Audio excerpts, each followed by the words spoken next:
What's up, church? As always, it is good to be with you for what is happening in the life of our church.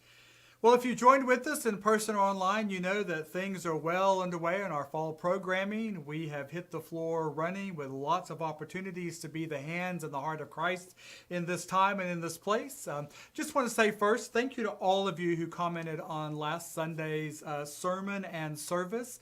It was a difficult subject, but I appreciate your affirmation and words of encouragement. I probably got more feedback from that than I have in a long time. So thank you all so much for that. I do appreciate it. It's good to hear that you guys are listening and responding in that respect. You also may have heard that we are lots of things are going on in the life of the church. As you know, we have begun our confirmation class. We had our orientation last week. We have our first class this coming Wednesday from 4:30 to 6. Confirmation is open to any of our youth, 6th grade through high school, that have not yet gone through the confirmation process. We have a lot of fun in confirmation. It's a way for our younger disciples to grow in their faith, to accept what was done at their baptism as they come to a deeper understanding of what that means for them in the life of the church. And we have a small group this year, but it's a really energetic group, and I look forward to seeing them. But just remember our confirmation class. I ask for you to pray for them as well as we go forth this fall. That is on Wednesdays from 4:30 to 6 in the youth room. We're going to follow that up this week by the return of the senior fling. It has been 2.5 years since our folks have met in fellowship at the noon hour on Thursdays. And we are excited to have our mature disciples gather for lunch on Thursday. As I said, it is a covered dish or a potluck event. And so we ask you to bring your food. And if your pot has an H-E-B logo or a Walmart or a Bill Miller logo on it, that is perfectly fine. We just want folks to get together. We're going to share a meal. We're going to share some stories and just share fellowship with one another as we bring back our senior fling. That will meet at noon on Thursday in our celebration center. Hope that you will come, bring others with you as we look forward to getting back together and enjoying our time together in that manner. Also want to remind folks, this coming Saturday is an incredible mission opportunity in the life of this church. As you know, we partner with Care Portal, and they are responsible for a lot of kinship placements with CPS and things like that. And so one of the most requested items is for beds, bunk beds, twin beds, toddler beds. And we have had an inventory. We had a Army group here last year, I believe, that came and built some bunk beds for us, but we have used all of those. They have been distributed in response to the needs that are there, and so it is time for us to replenish our inventory. This coming Saturday, September 17th, from 9 to 2, we will be making bunk beds, twin beds, and toddler beds. We intend for this to be an intergenerational activity.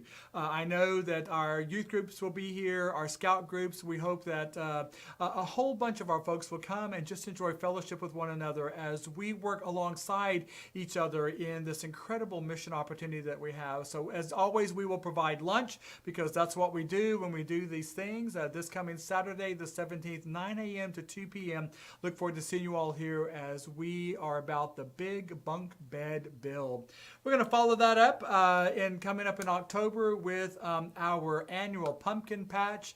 As you know, this is a huge event in the life of our church and in our community. We've already had people calling, asking when the pumpkin patch is going to happen and all of that. It is going to happen. We are going to shave a week off in October and just concentrate everything for about 3 weeks there. So our pumpkin patch is set to open October the 10th. However, there's a lot of work that goes into the pumpkin patch before it opens. And so that weekend before, beginning October 7th on Friday, Saturday, and then Sunday the 9th when the pumpkins are set to arrive at 1 o'clock, we need as many people as we can get to come to help us set up the patch, to lay out the pallets, to get things ready to receive the pumpkins on Sunday, October the 9th at 1 o'clock. As you know, we usually have 50 to 60 people here to help unload. We have a full truck again coming, which means we have anywhere between 3 and 30,000 pumpkins is what it seems like, but usually 3 to 4,000 pumpkins is what a full 18-wheeler is. And so just remember that the pumpkin patch is our primary fundraiser for our Build-A-Home Spring Build that happens every year.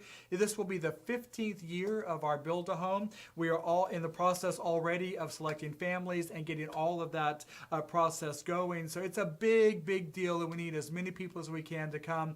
It's not just for young folks, it's for anybody who wants to come and be the hands and the heart of Christ, to engage our community in a wonderful and creative way. So we have a sign-up sheet that will be online very shortly. We also have it here in our foyer. Thank you to all of you who have already signed up for that and committed to working the pumpkin patch for that. We'll be posting all of the various opportunities that we'll have there that you can come and participate. But just know in October, our big annual Portland Pumpkin Patch is set to happen. Folks, this coming Sunday we're going to continue in my preaching with the prophet Jeremiah. Again, thank you for the positive comments from this past week. It is Noisy Pots. It is our third Sunday, so that means it is Noisy Pots, and as we will be supporting Care Portal with this offering. So all of your coins and dollar bills and checks that you write, know that it will be going to the mission and ministry of Care Portal and to help us further that mission and ministry in our community. We look forward to seeing you on Sunday at our worship services. We do want to remind folks that we're still looking for Sunday school teachers at our 9 o'clock service. We do offer a small Sunday school for those children that are present there. We are on a rotation basis. All the curriculum has been chosen. It has been designed. We can just pick it up and run with it. And so if you are interested in helping to serve our youngest disciples, just know that you are needed. Please call us here in the church office and let us know of your intent, and we will get you hooked up. We are still looking for a nursery worker or two. I know we've had some applications come in, so thank you for that. But if you want a part-time job that is rewarding in so many ways, we invite you to go to our webpage, which you can find at fumcportlandtx.org, and fill out the application that's there. And so thank you to those who are helping us spread the word on this.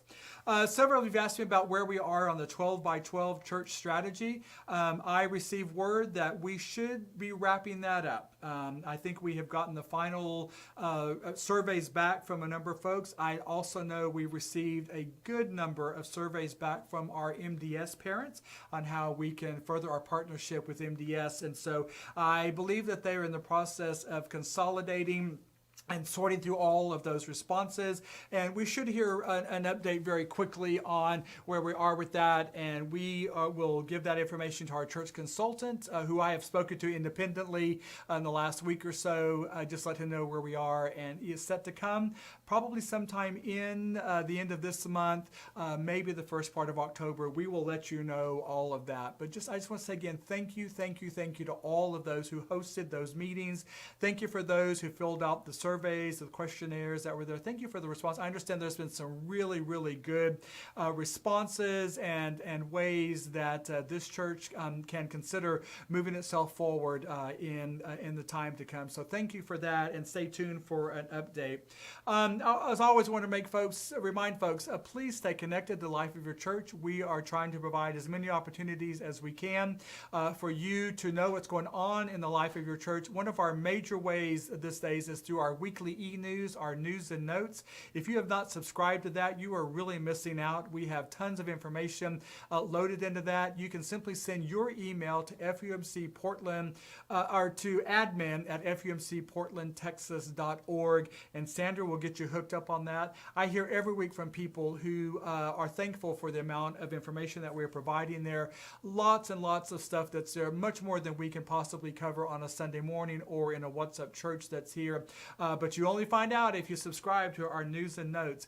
One final thing on that too, the last two news and notes have a couple of things in there on the disaffiliation conversation that's happening in a number of our churches. So if you have any questions on that, I encourage you to look at our news and notes, and then you can get further valid, good resources from our own conference at riotexas.org. That's there. You can also call me, and I'll be glad to have a visit with you as well. So just want to put that out there, and that's how we're handling this at this time.